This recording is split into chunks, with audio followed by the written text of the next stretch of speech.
আসসালামু আলাইকুম রহমতুল্লাহি ওবরকাতুহু। সম্মানিত দর্শক, বাংলাদেশের জুলাই আগস্ট বিপ্লব নিয়ে কথা বলবো। ২০২৪ সনের জুলাই মাসে যখন বাংলাদেশের সমস্ত রাজপথগুলো উত্তপ্ত ছিল, বাংলাদেশের আনাচে কানাচে টেকনাফ থেকে তেঁতুলিয়া পর্যন্ত অঝরে রক্ত ঝরছিল, ঠিক সেই সময়টাতে একজন সৈনিক হিসেবে, একজন কর্মী হিসেবে, একজন মানুষ হিসেবে আমিও রাজপথে ছিলাম এবং অন্য যেকোনো মানুষের রাজপথে থাকার যেভাবে গুরুত্ব, আমার উপস্থিতি তার চেয়ে কোনো অংশে কম গুরুত্বপূর্ণ ছিল না। আমি আমার মন নিয়েছিলাম, মস্তিষ্ক নিয়েছিলাম, সহায় নিয়েছিলাম, সম্পত্তি নিয়েছিলাম, আমার রাজনৈতিক ক্যারিয়ার নিয়েছিলাম এবং আমার জীবনটি যেকোনো সময় চলে যেতে পারে এরকম অনিশ্চয়তার মধ্যেও আমি রাজপথে ঘুরে বেড়িয়েছি, কথা বলেছি, লিখেছি এবং জনমত গঠন করা থেকে শুরু করে যারা বিপ্লবী ছিলেন কিংবা রাজনৈতিক যারা নেতৃবৃন্দ ছিলেন তাদের সঙ্গে, প্রায় সবার সঙ্গেই আমার একটা যোগাযোগ ছিল। তো কাজে এই জুলাই বিপ্লব যখন সফল হলো, যে কজন মানুষ বাংলাদেশের সবচেয়ে খুশি ছিলেন আমি তাদেরই একজন। কোনো লেনাদেনা ছিল না, কোনো পাওনা ছিল না, কোনো আশা ছিল না। শুধু এই বিপ্লব সফল হয়েছে, আমি ঘরে উঠে গিয়েছি, আমি আমার আপন কর্মে ব্যস্ত হয়ে পড়েছি। অন্তর্বর্তীকালীন সরকারের জমানাতে কোনো দিন কারো কাছে যায়নি, কাউকে একটা টেলিফোন করিনি, কারো একটা ফোন রিসিভও করিনি, কোনো সুপারিশ করিনি কারোর জন্য, নিজের জন্য তো প্রশ্নই আসে না। আবার একইভাবে যখন তারেক রহমান সাহেব এলেন, সেই সময়টাতে বহু মানুষ বহু চেষ্টা করলো, কত মানুষ ছুটোছুটি করলো। বিএনপির কোনো নেতা বলতে পারবেন না তাদের কারোর সঙ্গে আমার টেলিফোনে যোগাযোগ হয়েছে এই জুলাই আগস্ট বিপ্লবের পরে। তাদের কাছে গিয়েছি, কিছু চেয়েছি, চাওয়ার মতো ভাবসাব করেছি, বা আমার মনের মধ্যে তারা কোনো লোভ লালসা দেখেছেন একথা কেউ বলতে পারবে না। শুধুমাত্র জুলাই থাকুক, জুলাই বেঁচে থাকুক, সফল হোক, এই কামনা থেকে আমি আমার আপন কাজ করে চলেছি। ২ বছরের মধ্যে বহু ঘটনা ঘটেছে, আর সে সকল ঘটনার মধ্যে যেগুলো দৃশ্যমান, একটি হলো ইউনূস রেজিমের পতন হয়েছে। এখন ডক্টর মোহাম্মদ ইউনূস এবং তার সাথে যারাই সহযোগী ছিলেন, প্রতিটি মানুষ আমাদের এই সমাজে কারো কাছে ঘৃণিত, কারো কাছে নিন্দিত, কারো কাছে প্রতিশোধের উপলক্ষ। সুযোগ পেলে তারা এই সকল লোকদের উপর প্রতিশোধ চরিতার্থ করবে। কেন করবে, কি করবে সেটা অন্য একটা বিষয়। আমি শুধুমাত্র সিনিয়রগুলো বলছি। এরপর এই জুলাই আগস্টে যারা নিজেদেরকে জুলাই যোদ্ধা বলেন, জুলাই বিপ্লবী বলেন, তাদেরকে নিয়ে এখন যে সকল আজে বাজে কথা বলা হচ্ছে, যে সকল শব্দ উচ্চারণ করা হচ্ছে এবং যে সকল অরুচিকর খবরাখবর বের হয়ে আসছে, তাদের অর্থনৈতিক, তাদের জৈবিক, তাদের লোভ, তাদের লালসা, তাদের কামনা বাসনা থেকে শুরু করে এমন সব বিষয় সমন্বয়কদের সম্পর্কে, জুলাই যোদ্ধাদের সম্পর্কে চলে আসছে যে এখন খুব অল্প সংখ্যক মানুষ ছাড়া বেশিরভাগ মানুষ জুলাই এবং জুলাই যোদ্ধার সম্পর্কে কথা উঠলে কেউ মুখ ফিরিয়ে নেয়, কেউ মুখ দিয়ে একটা বাজে শব্দ বলে। আর এই জুলাইয়ের যারা প্রতিপক্ষ, আওয়ামী লীগের যারা লোকজন, তারা এই জুলাই সম্পর্কে প্রকাশ্যে এমন সব কথাবার্তা বলছে যে সকল কথাবার্তা সাধারণত জুলাই যোদ্ধারা কয়েকদিন আগ পর্যন্ত আওয়ামী লীগের লোকদের বিরুদ্ধে বলতো। ২ বছরের মাথায় পরিস্থিতি এমন একটা জায়গাতে এসে পৌঁছে গেছে, মানুষ এখন আর আওয়ামী লীগের বিরুদ্ধে কোনো নেতিবাচক কথা শুনতে চায় না। বরং তাদের কাছে যদি এই আন্দোলনকারী জুলাই যোদ্ধা, এনসিপি, জামাত, বিএনপি যারা এই সময়টাতে ক্ষমতার অংশীদার, তাদের সম্পর্কে যে কোনো নেতিবাচক কথা আপনি বলেন, সঙ্গে সঙ্গে কান খাড়া করবে, তারপরে নিজে দাঁড়িয়ে যাবে, আপনাদেরকে বসাবে, এবং বলবে যে, "ভাই আরও কিছু বলেন। শুনতে খুব ইচ্ছা করছে। এই কোন লোক বিদেশে কত টাকা পাচার করেছে? কার কয়টা গার্লফ্রেন্ড আছে? কে কতটা টাউটারি করেছে? কে কতটা বাটপারি করেছে? কার পাঞ্জাবির পকেট ভরে গেছে টাকাতে? কে কোন জঙ্গিবাদের সাথে জড়িত? কে আমেরিকার ডিপ এজেন্টের লোক ছিল? কে আওয়ামী লীগের এজেন্ট ছিল? কে বিএনপির এজেন্ট ছিল? তারেক রহমান সাহেব লন্ডন থেকে কার সাথে যোগাযোগ করেছেন?" এই কথাগুলো মানুষ এখন শুনতে চাচ্ছে। এর ফলে কি হলো? একটা সময়, এটা ২০২৪ সনের নভেম্বর, ডিসেম্বর, এমনকি ২০২৫ সনের জানুয়ারি, ফেব্রুয়ারি মাস পর্যন্ত এই ট্রেন্ডটা চালু ছিল। মানুষ জুলাই যোদ্ধা হতে চেত। মানুষ বলতে চাইতো, "আমি জুলাই যোদ্ধার মাস্টার মাইন্ড, অথবা আমি জুলাই যোদ্ধার মাস্টার মাইন্ডের আত্মীয়, শালা, সম্বন্ধী, ভাগিনা, ভাতিজা ইত্যাদি।" কিন্তু এখন যদি আপনি কাউকে গিয়ে এ ধরনের কথাবার্তা বলতে চান, তারা মুখ ফিরিয়ে নেবে। ইতিমধ্যে এই পুরো যে বিপ্লবের যে প্রক্রিয়াটি, এটির যে একটা রিদম আছে, এটির যে একটা কাব্যগাথা আছে, এটির যে একটা সাহিত্য আছে, এটি পুরো মানে রিভার্স হয়ে গেছে। এখন জুলাইয়ের ইতিহাস অন্ধকারে। অনেকটা সেই যে সকল আমরা খুব গোপনে যে সকল বই ছোটকালে পড়তাম, আপনাদের মনে আছে যে পিন দিয়ে আটকানো থাকতো গোপন প্রেমের রগরগে কাহিনী, কিংবা লেডি চ্যাটার্সলিস লাভার, বা অন্যান্য যে সকল যৌন উত্তেজক বই, নিষিদ্ধ রাজনীতির বই, এই জিনিসগুলো সমাজে যেগুলো পাওয়া যেত, আমরা খুব গোপনে গোপনে যে বইগুলো অনেকে পড়তাম বা আপনারা পড়তেন। তো সেই রকম আসলে জুলাইয়ের যে প্রকৃত ইতিহাস, সেই ইতিহাসটা সামনে আনা যাচ্ছে না। এখানে সবাই প্রশ্ন করছে যে এই যে এত বড় একটা বিপ্লব হলো, এটা কি কেবলই মাত্র কোটা বিরোধী আন্দোলন ছিল? এটা কি এই কোটা বিরোধী আন্দোলনের অল্প কয়েকজন যারা নেতৃত্ব ছিলেন, তাদের আহ্বানে সারা বাংলাদেশে যে লক্ষ লক্ষ মানুষ রাস্তায় বের হয়ে এলো, তারা কি এই কোটা পদ্ধতি চালুর জন্য এলো, নাকি শেখ হাসিনার বিরুদ্ধে তাদের যে পুঞ্জীভূত ক্ষোভ এবং বিক্ষোভ ছিল সেটাকে উদ্গীরণ করার জন্য এলো,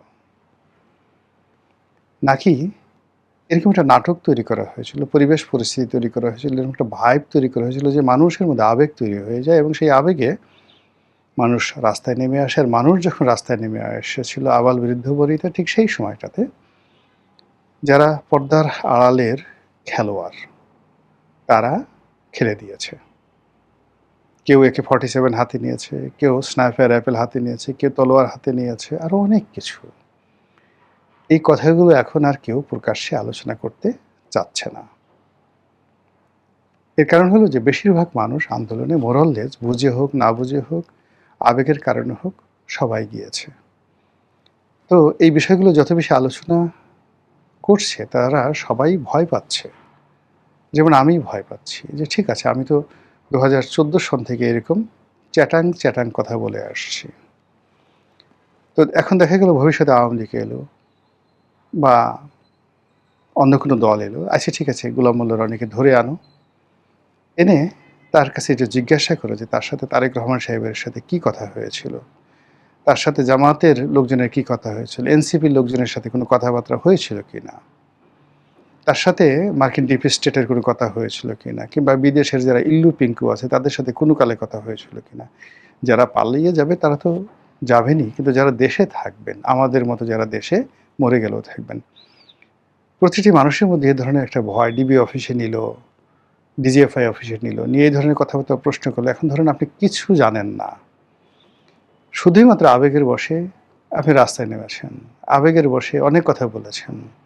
এখন সেই সকল কথাবার্তা ক্লিপ, এগুলো কেন আপনি বলেছেন, আফটার 2 ইয়ার্স 3 ইয়ার্স যদি আপনাকে এগুলো জিজ্ঞাসা করা হয়, আপনি রীতিমতো সোদনা হয়ে যাবেন, বেকুব হয়ে যাবেন। এবং যখন আপনাকে কোনো কর্তৃপক্ষ এভাবে জিজ্ঞাসা করবে, আপনার হাত পা থরথর করে কাঁপতে থাকবে। তো এর ফলে কি হলো মানে এই যে জুলাই নিয়ে যে আবেগ ছিল, উচ্ছ্বাস ছিল এবং সবাই যেভাবে নিজেদেরকে জুলাই যোদ্ধা মনে করতেন, এখন সেখান থেকে ক্রমশ মানুষ জাস্ট অনেকটা সেই হরলিক্সের মতো, আমি এমনি এমনি খেয়েছি। হরলিক্সের একটা বিজ্ঞাপন হতো না, খুব সুন্দর, যে আমি তো এমনি এমনি খাই। কেউ পুষ্টির জন্য খায়, কেউ প্রয়োজনে খায়, কিছু কিছু কিছু মানুষ আছে এমনি এমনি হরলিক্স খায়, ভালো লাগে। আমাদের দেশে কিছু কিছু মানুষ আছে রাস্তায় লোকজন দাঁড়ানো দেখলে তারা দাঁড়ায়, মসজিদে দাঁড়িয়ে নামাজে দাঁড়ায়, কেউ যদি কোনো কারণে একটু কাশিয়ে দেয়, তো যে লোক জীবনে গত 2-3 বছরে কাশিয়ে নেই, সেই দিনও তাকে কাশতে হবেই মসজিদের মধ্যে করে, এরকম একটা কাশি দিতেই হবে।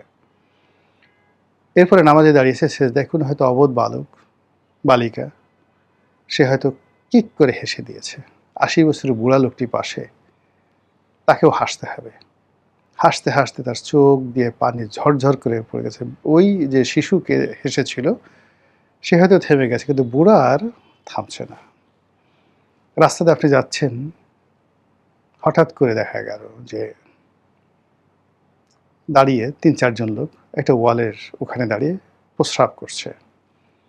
আপনার কোনো দরকার নাই, আপনি গাড়ি থামাবেন, মোটরসাইকেল থামাবেন বা বাজার সওদা নিয়ে যাচ্ছেন, আপনি ওখানে আপনার প্রস্রাব করতে হবে ঠিক ওই জায়গাতে লাইনে দাঁড়িয়ে। এই হলো আমাদের দেশের লোকজনের একটা স্বাভাবিক অবস্থা, হুজুকে চলে। তো জুলাই এবং আগস্টে যে হুজুক সারা বাংলাদেশে চলেছিল, প্রথম দিকে এই হুজুকের দাবিদার হিসেবে আমরা সবাই দাবি করেছি, আর এখন ধীরে ধীরে তার থেকে বের হয়ে আসার চেষ্টা করছি। কারণটা কি? প্রথম কারণ ডক্টর মোহাম্মদ ইউনূসের ব্যর্থতা। দ্বিতীয় কারণ, ওই সময়টিতে আওয়ামী লীগ বিরোধী যে সকল শক্তি ছিল, যাদের প্রতি একটা পাবলিক সেন্টিমেন্ট ছিল, প্রায় সবাই 3 থেকে 4 মাসের মধ্যে চাঁদাবাজি, মাস্তানি, দখলবাজি ইত্যাদি বিভিন্ন কর্মে যে রেকর্ড তৈরি করেছে, সেই রেকর্ডগুলো আওয়ামী লীগ জমানার 17 বছরের সকল রেকর্ডকে পিছনে ফেলে দিয়েছে। ফলে কি হলো, মানুষের মোহ কেটে গেছে, আতঙ্ক ছড়িয়ে পড়েছে। এরপর যেটা হলো যে মানুষের কর্ম, সেই কর্মসংস্থান, অন্ন, বস্ত্র, বাসস্থান এবং যাকে বলা হয় তাদের যে নিত্য নৈমিত্তিক প্রয়োজন, একই সঙ্গে তার নিরাপত্তা ভাবনা, নিরাপদে নির্বিবাদে চলার গ্যারান্টি, বাঁচার গ্যারান্টি, চিকিৎসার গ্যারান্টি, রাষ্ট্র, সমাজ, সংসারে যে উপকরণগুলো রয়েছে প্রায় সব কিছু রীতিমতো আবর্জনায় পরিণত হয়েছে। মানুষের স্বপ্ন বিলীন হয়ে গেছে, প্রায় সব ক্ষেত্রে হাহাকার, এবং চারিদিক থেকে শুধু হায়নার চিৎকার। যে সকল কথা শুনছি ভালো লাগছে না, যে সকল দৃশ্য দেখছি একেবারে অপছন্দ। ফলে আগামীকালটি আপনার আমার কেমন যাবে, আগামী বছরটি কেমন যাবে, এই বিষয়ে আমরা কোনো সিদ্ধান্ত নিতে পারছি না। আর এরই মধ্যে যখন 2026 সনের জুলাই মাস চলে এলো, ঠিক সেই সময়টাতে মানুষের ক্রোধ এবং ক্ষোভ কোন পর্যায়ে গিয়ে পৌঁছে গেছে, বাংলাদেশের একজন অত্যন্ত শীর্ষস্থানীয় অভিনেত্রী, প্রয়াত হুমায়ুন আহমেদের স্ত্রী, অনেকের কাছে সমালোচিত, আবার অনেকের কাছে নন্দিত। তার মেধা, তার যোগ্যতা, তারপরে তার রুচি, তার শিল্পমনা, তার অভিনয় দক্ষতা, তার নৃত্য পটীয়সীয়তা, তার বংশমর্যাদা, মানে এইগুলো নিয়ে আপনি একটা স্পট ধরতে পারবেন না। তার একটি অপরাধ, সেটি হলো সে বাবার বয়সী একজন মানুষের প্রেমে পড়েছে, তার সঙ্গে বিয়ে করেছে, তার ঘরণী হয়েছে। এছাড়া আপনি মেহের আফরোজ শাওনকে যদি তার বাবার পরিচয় মোহাম্মদ আলীকে ধরেন, তার মায়ের পরিচয় তহুরা আলীকে ধরেন, তার নিজের পরিচয় ধরেন, তার ছাত্র জীবন সব কিছু ধরেন, আপনি এই বাংলায় অহরহ তার পাশে দাঁড়ানোর মতো, এরকম দাঁড়ানোর মতো রমণী খুঁজে পাবেন না। একমাত্র সেই একজন দুজন তার যারা সহশিল্পী ছিলেন, আমার এই মুহূর্তে মনে আসছে না, বাট মেহের আফরোজ শাওন ইজ অনন্যা সব দিক থেকে। সেই মেহের আফরোজ শাওন জুলাইয়ের পরপরই সে একের পর এক বক্তব্য দিয়ে যাচ্ছে, এবং ইদানিং বক্তব্য দিতে সে ধৈর্য হারিয়ে ফেলেছে এবং রিসেন্টলি সে এই জুলাই মাসে একদম প্রথম দিকে জুলাই সিডিআই, আপনাদের সবাই জানেন এর অর্থ। তো ছেলেরা বলে, কিন্তু মেয়েদের মুখে এই ধরনের কথা, বিশেষ করে মেহের আফরোজ শাওনের মতো এমন একজন মানে একেবারে প্রথম সারির প্রথম শ্রেণীর শিল্পী, নাট্যকার, লেখক, পরিচালক এবং বিশেষ করে হুমায়ুন আহমেদের স্ত্রী, বুদ্ধিমতী, সাহসী, তার মুখ থেকে এই ধরনের কথা আসা মানেই মানে আপনি বুঝতে পারেন যে এই জুলাইয়ের যোদ্ধা এবং জুলাইয়ের যে ইতিহাস সেটি এখন কোন পর্যায়ে নেমে এসেছে।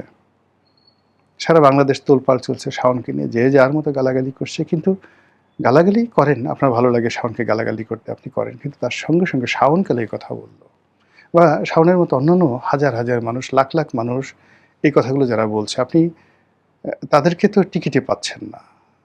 শাওন দৃশ্যমান, সে সেই কথাগুলো বলেছে তাই বলছে, কিন্তু তার আগে এরকম ঘটনা তো হওয়ার কথা না। আমরা এত কিছুর পরেও ৭১ মহান মুক্তিযুদ্ধকে মাথায় করে রেখেছি।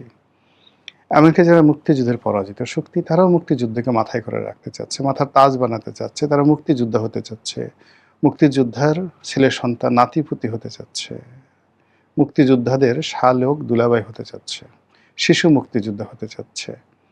কিন্তু এখন কয়জন মানুষ জুলাই যুদ্ধ হতে চাচ্ছে? কয়জন মানুষ এখন সমন্বয়ক হতে চাচ্ছে?